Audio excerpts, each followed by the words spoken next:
உயிர்த்த நல்ல ஆண்டவரே, உம்முடைய சீடர்களுக்கு நீர் தோன்றி அச்சத்திலே இருந்தவர்களை பார்த்து அஞ்சாதீர்கள், என் சகோதரர்களிடம் சென்று சொல்லுங்கள், அங்கே அவர்கள் என்னை காண்பார்கள் என்று சொன்ன ஆண்டவரே, இதோ அதே நற்செய்தியை இந்த மகனுக்கும் மகளுக்கும் அறிக்கை செய்யும்படியாக இந்த காலை பொழுதிலே எங்களை தேர்ந்து கொண்டதற்காக நன்றி செலுத்துகிறோம்.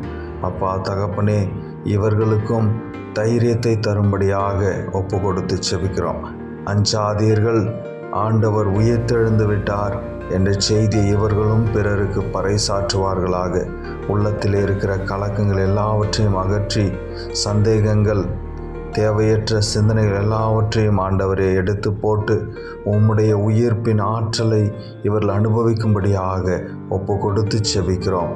எங்கள் செபங்களெல்லாம் கிறிஸ்து வழியாய் மன்றாடுகிறோம். ஆமேன்.